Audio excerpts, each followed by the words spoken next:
The world around us is full of strange and terrifying creatures, twisted beings with weird bodies and unreal powers that can end your life in the most horrifying ways you can imagine. You might have even crossed paths with one of these creatures without realizing it. Or maybe you were personally attacked by one of these monsters and saved, but forced to forget everything that happened. This was done by agents trained to handle these kinds of events daily, operating with such high secrecy and influence that they can completely erase any memory of these terrifying encounters from a person's mind. There are agents and researchers all over the world working for one of the biggest, scariest secret organizations whose main goal is to secure and contain any strange and terrifying creatures out there. This is the SCP Foundation. Welcome to the 6th part of the SCP horror series. This time it's going to be the classic style we all love, focusing on 1 or 2 creatures from the 3 well-known categories. Before we start exploring today's creepy and strange creatures, don't forget to put on your headphones, grab something to eat or drink while you watch, and say a prayer for the Prophet before we begin. Let's get started. First off, you gotta know and remember that the SCP Foundation sorts all the creatures and entities it contains into a bunch of different classes. The 3 most famous ones we always talk about are Safe, Euclid, and Keter. As usual, we'll start with the first and safest class, which is the Safe class. This class includes any creature or entity that doesn't pose a deadly threat to humans and is relatively easy to contain and study. Today, I'll introduce you to 2 things in this class that are closely related. We'll start with SCP-914, called the Clockworks, which means the complex machine, and it's a strange and gigantic machine, about 2.5 meters long. Its origin is unknown and totally illogical. This huge machine in front of you contains more than 8 million moving parts, like gears, screws, pipes, clocks, and many other mechanical components arranged in a very complex way. Based on the materials most of these parts are made of, mostly copper, it's believed this machine dates back to the Victorian era. If you look closely at the outer design, you'll notice it's divided into 3 main sections. One part is a small container with a door labeled Input or Inputs. On the opposite side, there's a small container too, but this time it's labeled Output. Between these 2 containers, there's a control and operation device divided into 5 types of settings: the rough, coarse, fine, very fine, and right in the middle of those 4 is a 5th type called 1-to-1 ratio. So, what's so strange or illogical about this machine that makes the organization keep it and secure it so heavily? Let me give you the answer to that question, which will literally show you that this isn't just any ordinary machine. When the organization took in this huge machine, they noticed it didn't have any power source at all. The machine looked completely dead, like it wasn't working at all, but that idea totally changed when they tried using the start key on it. At first, they noticed the machine was connected to a container labeled Inputs, and the door on that container was open. So, they put a kilogram of steel into the container and set the dial to hard. As soon as they moved and flipped the start switch, the machine suddenly came to life and the container door closed by itself. Then they heard gears turning inside the machine, and soon realized that all the complex mechanical parts inside it were working. It started moving and spinning even though the machine wasn't connected to any power source at all. After about 5 minutes, the gears stopped on their own, and the doors of the 2 containers that were locked opened by themselves. They found that the steel in the input container had somehow moved to the output container, but this time the steel was cut into highly precise pieces, like it had been sliced by a laser. The organization members were shocked to see this strange change happen to the steel without any power source. So they tried the experiment again, but this time they set the machine to a 1-to-1 ratio. When they turned it on, screws came out, made from steel this time. Notice how the machine seemed to create something completely new from the raw steel that was placed in the input container. All of this happened in just 5 minutes. Then they tried changing the settings to the highest level, which was very fine. As soon as the machine finished, they were surprised to see a lot of strange gases coming out of the output container that quickly disappeared into the air. On the floor of the container, they found a strange, unknown metal.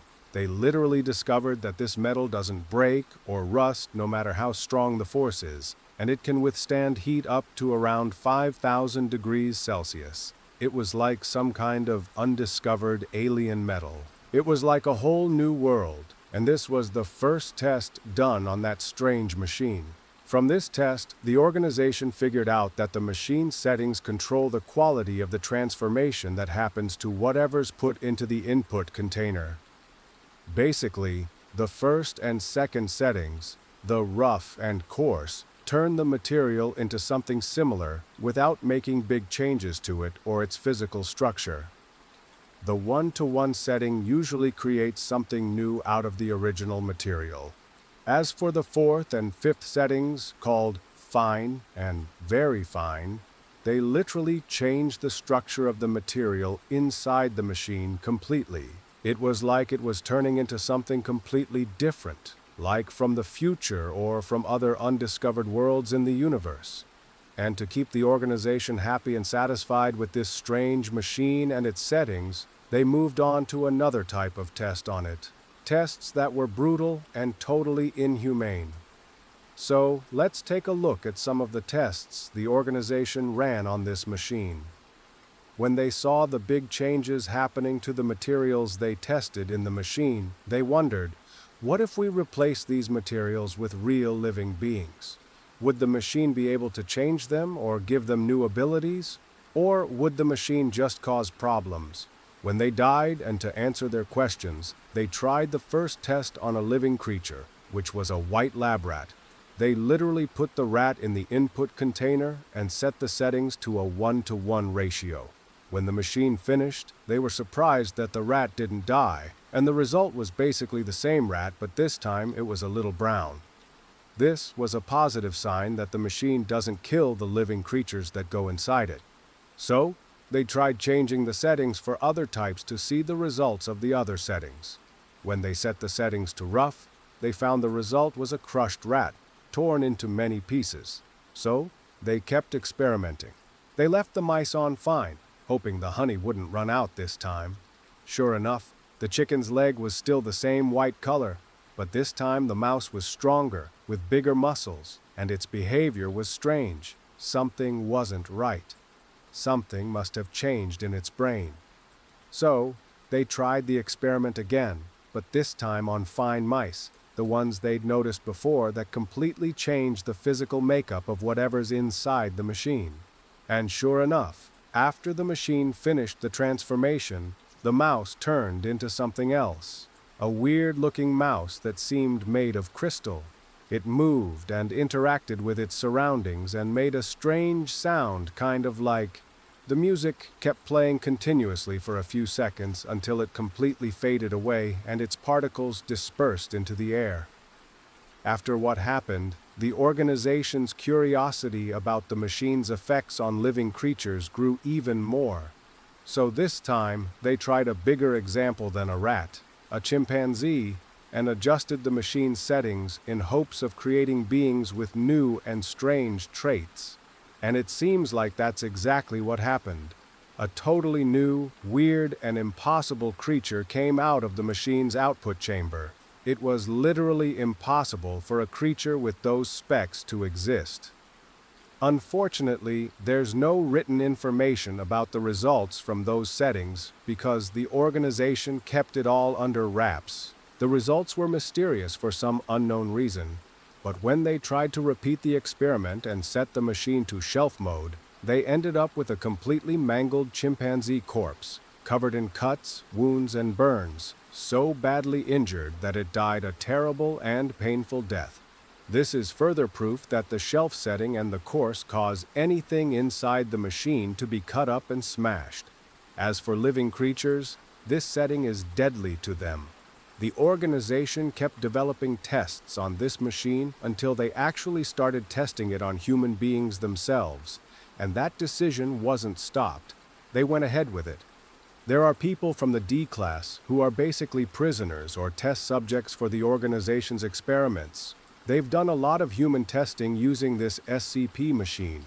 But I'll tell you about two important tests, and because of these, the organization decided to stop all experiments on living beings with this machine. If we look here, one of these tests involved taking a D-class individual, a 42-year-old European guy, and putting him into the input chamber, setting the machine settings to a 1-to-1 ratio. After about 10 minutes, the machine was almost done, and the output container opened. Luckily, the person who came out was alive, but something was off and didn't make sense. After some tests, they found out he was speaking Spanish, which meant the machine had changed his origins. On top of that, he looked stressed and confused, like he had no idea how he ended up there. Then suddenly, he tried to attack the security guards and researchers. They ended up killing him because of the attack. So, what if this was the result of adjusting the ratio 1-to-1 with a human, which was supposed to be just a change in origins, but the machine actually swapped this guy with someone else? So, what would happen if they set this number to very fine, which basically changes the structure of anything inside the machine completely? That's the question the organization wanted to answer with their second experiment. This time, they brought in a European guy, 28 years old, and pushed him into the input chamber, setting the number to very fine. After the machine finished and the output chamber door suddenly opened without any warning, the security guards found themselves being violently attacked by a stranger. The guy they were testing had turned into something else, like a superhuman with unreal powers. It got to the point where it killed 8 guards and 2 researchers who were near the machine. It managed to completely escape the container and caused containment breaches in several other containers within the organization. The situation stayed like that for several hours, until security finally managed to inflict fatal injuries on it, which made it lose control of itself. In the end, it exploded into blue-colored gases and ash that blinded the nearby research team. Since that terrifying incident, the organization decided to halt all biological testing on that machine. But wait, even though the organization stopped testing on living creatures, they moved on to the second type of strange tests using this machine. Tests where they tried to bring drawings and pictures on paper to life. One of these weird tests involved a paper with a drawing of a girl done with the help of another SCP. The second test was called the Cassandra test, and this is the second SCP we'll get to know in the safe category, SCP-085, also known as hand-drawn Cassie, which means Cassie drawn by hand. It's basically a paper with a drawing of a girl about 15 centimeters tall wearing a dress with her name written below the picture, Cassandra. What's strange and illogical about it is, what you're looking at is that this drawn girl can actually hear you, talk to you, and move inside the picture like she's a living being with consciousness, just like you and me. Now that we know what SCP-914 is, the giant strange machine, let me explain how this SCP actually came to be in the first place. It happened during one of the experiments done on this machine, specifically after they discovered that when certain devices or images are put into this machine and set to fine or very fine, the output sometimes gains its own consciousness. It can talk, listen, and weird sounds can be heard from it. And that's where some of this started. The researchers suggested that they draw a picture on a piece of paper, and this drawing would be made using SCP-067, which is basically an endless ink pen. This strange pen, as soon as you hold it, you start feeling like it takes full control of your hand and begins writing and drawing on its own. The pen seemed to have its own awareness and knew exactly what it was doing. So they had a member of the organization hold the pen and put a piece of paper in front of him. Right then, control over his hand was taken, and the pen drew a picture of the girl in front of us and wrote the name Cassandra underneath it. At that moment, the organization placed this paper into the input container, set it to Phi, and after about 5 minutes, it came out. The paper looks the same as when it was first drawn, but this time the drawing has its own consciousness, like a normal human being living in a two-dimensional world. One weird thing about this drawing is that the girl in it doesn't even imagine there's a world outside her own, meaning she can't picture a three-dimensional world at all. She's told researchers several times that she wants to break out and experience life in that outside world. Another strange thing about this drawing is that it can move to any nearby or touching piece of paper as soon as it touches any drawing on that paper. The drawing moves like it's come to life. Not only that, but it can also wear clothes, eat, drive, and live a totally normal life inside the paper it's on. This happens because one of the researchers draws those things for it, and then it can use them inside its weird little world. After that, the organization classified this as a standalone SCP and named it SCP-085. They keep it contained in a white sketchbook inside a small, dedicated container. No one is allowed to bring in or take out any paper without a thorough search to make sure it can't escape from the paper it lives on. There were 2 things I wanted to tell you about in the SCP category. Now, let's move on to the next section, which is the Euclid class. This category includes any creature or entity that poses a direct threat to humans, and containing and studying them is somewhat difficult. Today, I'll introduce you to a strange and terrifying entity whose main goal is to control your fear and keep you living in deadly terror and anxiety. It's SCP-303, also known as the Doorman. It's a weird, invisible entity. No one knows its description or appearance except for the people who've fallen victim to its terror. We're talking about an entity that literally can't be contained. The creature within the organization can't be contained in any kind of container because it only shows up randomly. Its first appearance was a total coincidence, and that's how they found out it actually exists inside the organization itself. But what is this weird creature exactly? What kind of fear does it cause? And when and how can it actually harm humans? To answer these questions, we need to know about the terrifying incident that happened inside the organization, which revealed the details about this scary creature. One regular day in 2010, inside the SCP organization, one of the researchers was finishing his day and went to the bathroom for a quick shower, like he did at the end of every workday. As soon as he stepped into the bathroom and pulled the shower curtain, he felt something was off, like someone was standing around, watching him. At first, he tried to ignore the weird feeling, but he kept his nerves steady. Then he started hearing this hissing sound and strange breathing coming from behind the shower curtain. Someone was standing there, calm and still, with their breathing eerily steady and chilling. When he peeked under the curtain, he saw a pair of skinny legs with dark red skin. Then, to his shock, a humanoid figure was standing right there behind the curtain.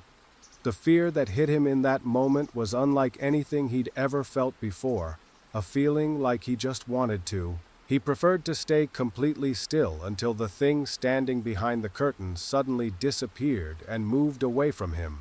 Nothing was happening except that the researcher sat quietly in the bathtub without moving at all, and that entity stayed frozen behind the curtain, breathing heavily and frighteningly.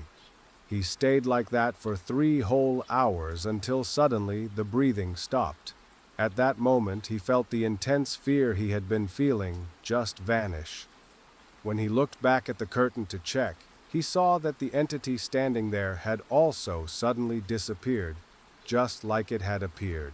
Exactly because of what happened, the researcher reported the incident to the organization. They sat with him and questioned him about every detail and terrifying feeling he went through.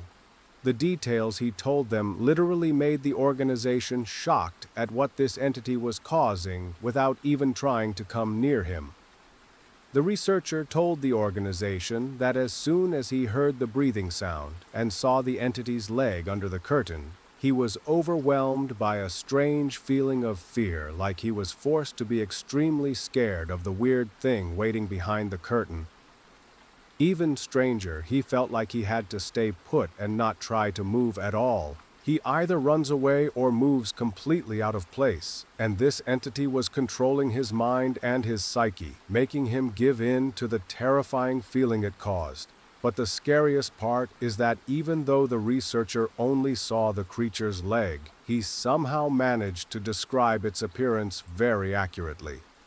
The researcher told the organization that he knew what this being looked like without actually seeing it. He said it was a thin, almost human-like creature with pale red skin, a face completely wiped clean with no features except for a huge tick and big, terrifying teeth. And even though this entity didn't let you see it or try to, the thing is, just seeing it is one thing, but once it takes control of your mind, it makes you picture its terrifying form, so you drown in the fear it causes. The weird part is, after that incident and reviewing the records, the organization was sure they never contained anything that matched that description at all. They figured maybe that entity accidentally got mixed up with another one they were containing.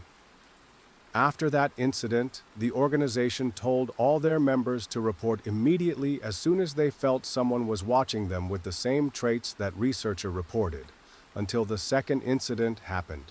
This time, it was an agent in his break room, about to do something. The coffee was really plain, and what happened was, when he was heading to the cabinet to get the coffee, he suddenly froze in place. A huge wave of fear took over him, and he started hearing loud breathing coming from the cabinet where the coffee was. He just stood there, terrified, unable to move, like he'd already given up on his life because of the fear. Then, out of nowhere, the sound stopped, and the guy felt like he was finally free from that feeling.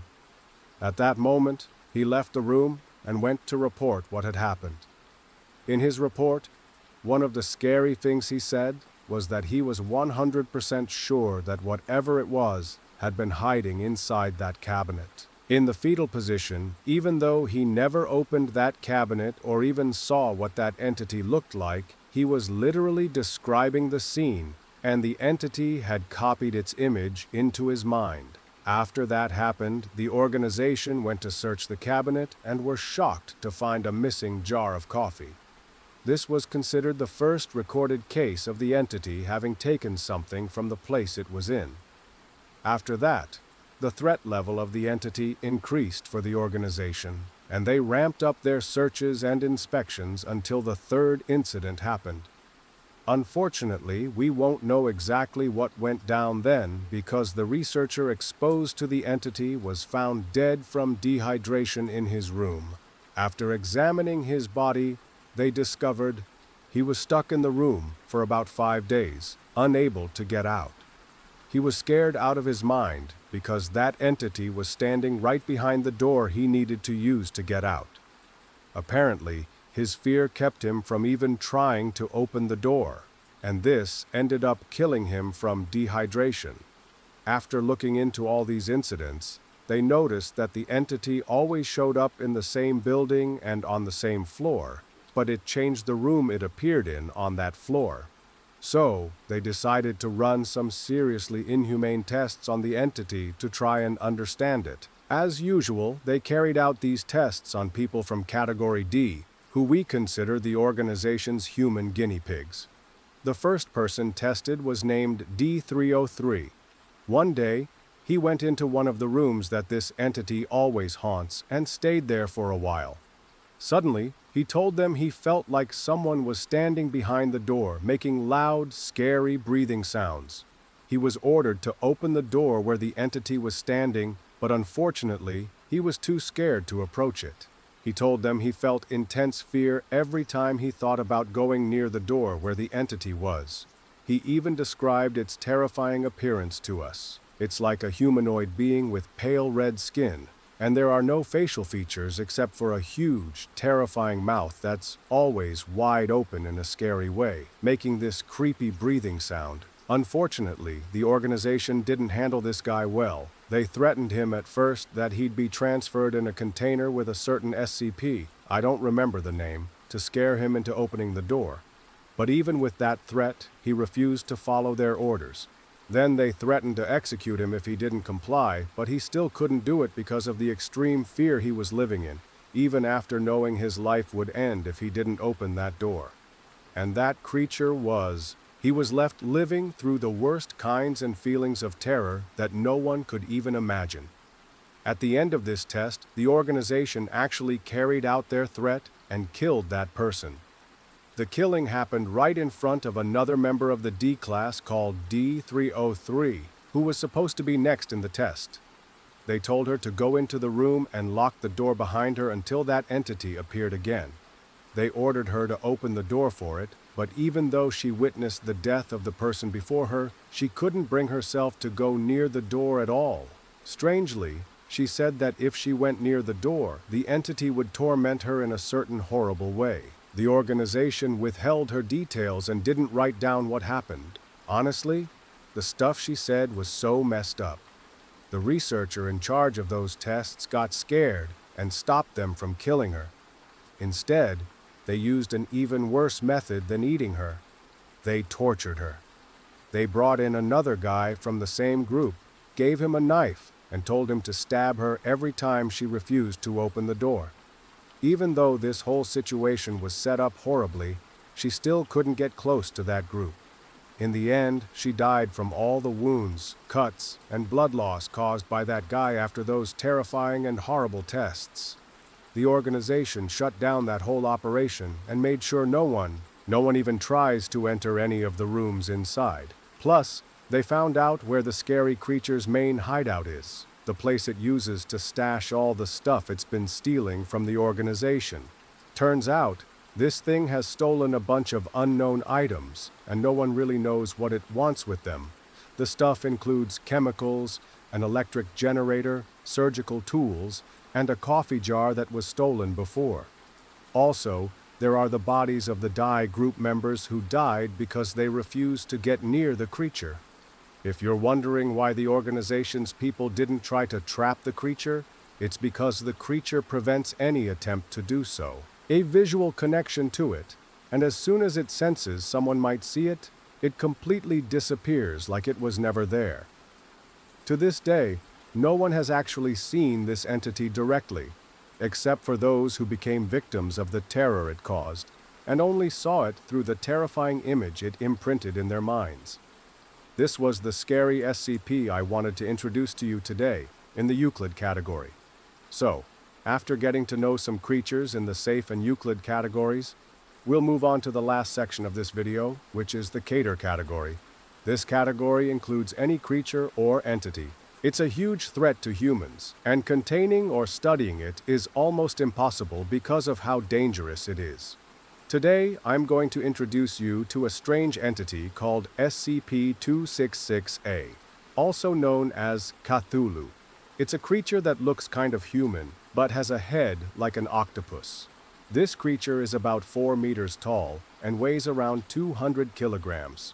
Most of you, when you see a picture of it, might think of Vilgax from the cartoon Ben 10, but I want to tell you that while the two share some distant similarities, they're not really the same. The point is, this huge, weird creature doesn't even seem like a creature at all. He's not aggressive at all and doesn't try to cause any trouble with the organization. On the contrary, he lives safely and comfortably in the container the organization provides for him. He eats, drinks, showers, reads books, and interacts normally.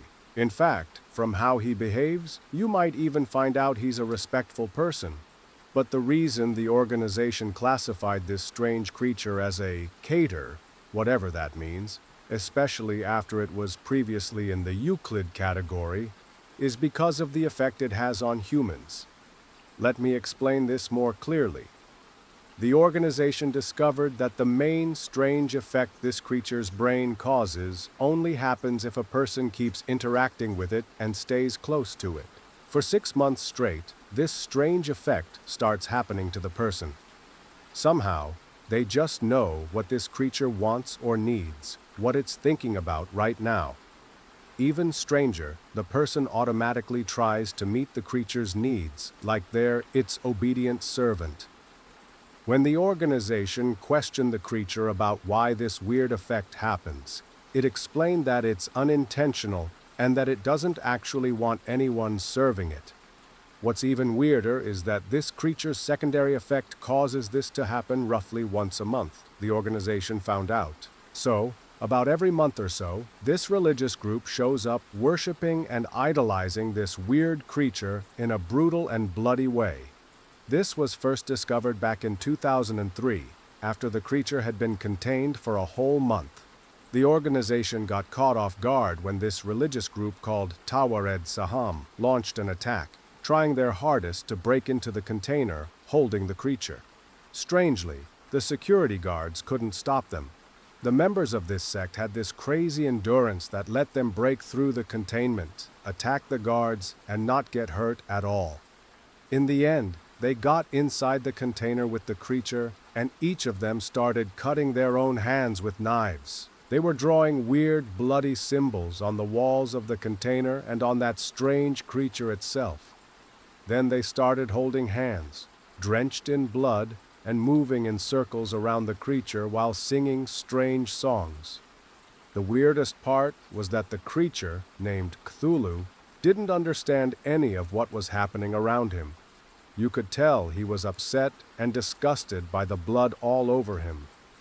He kept staring at the scene in front of him, and this went on until a special team from the organization came in. They managed to take out every member of that strange cult after the creature was moved to another container. When they questioned him about what happened, he made it clear that he didn't want any of it to happen, and that it all went down without him meaning for it at all. They weren't sure if he was trying to trick them somehow, or if he really didn't intend to cause the weird effect he had on people. Unfortunately, this incident happened again in 2005, but this time the container was attacked by a sect made up of members from that same organization, a group of researchers and security personnel. Apparently, having the creature nearby affected them in a strange way, making them want to worship it and offer sacrifices. And one day, the creature was just sitting in its container having breakfast. Suddenly, he saw a researcher come in bringing a small pig and slaughtered it right in front of him as a sacrifice to that creature. At that moment, the organization's special forces stepped in and killed all the researchers and security personnel standing in that container. They found out that these people had actually formed a religious cult worshipping the creature, which they called the Petrod. Every single one of them was completely wiped out. The last incident that happened, after which the organization classified the creature under the Keter category, was in 2014. The container holding the creature was breached by a cult made up of members from that group and some special forces who were supposed to be. They were protecting this container from any kind of break-in. The creature was sleeping when suddenly it found them inside, waking it up. Then suddenly, they started hurting their bodies with knives and carving strange symbols on themselves. They kept doing this for a little while until the creature began speaking in a slightly different way, hoping they'd listen. It told them that their master was ordering them to stop what they were doing immediately. And they actually listened, all standing in line in front of it, staring like they were waiting for an order. It asked them why they were doing this, and they said they wanted to free it from there and let it go somewhere else where it could be free. He told them that he could get out of there any time he wanted just by asking. Because of that response, and the organization wasn't sure if he meant it seriously or was just giving a weak reply to the group in front of him, they decided to reclassify him as an electronic category. After that, they completely wiped out all members of that group, recontained that creature, and secured it much more tightly than before. The strange thing about all this is the name of that weird creature, Cathulu. Cathulu is a legendary being, a huge humanoid with an octopus head, dragon wings, and a terrifying giant sea creature form. It used to have followers who worshipped it and made sacrifices to it. Sacrifices, This is exactly what's happening with that strange creature the organization has locked up. This creature might come from a weird lineage that was once worshipped by humans in ancient times. It actually knows the truth about this influence and is trying to gather followers to free itself from its container. But it pretends like it's not happy with what's happening and that it doesn't mean to do anything about it. In the end, it's all part of a much bigger plan. These are all questions the organization still can't answer. All they do is try to avoid direct contact with it for long periods, and make sure all special forces go through screenings. They check on the creature every now and then to make sure it's not affecting them in any way. That's all I can tell you today about the strange creatures in the SCP organization. So, we've just learned about 4 new and weird creatures from the 3 known categories. If you want to know about scarier creatures, I should tell you there are 15 parts made about this organization, so you can pick any episode and watch whenever you want. And since you've made it to the end of this video, don't forget to share your thoughts about these strange creatures you've just learned about. And I'm pretty sure you know these creatures are fictional and don't actually exist. Alright, don't forget to hit like if you enjoyed the video. See you in the next one. Bye.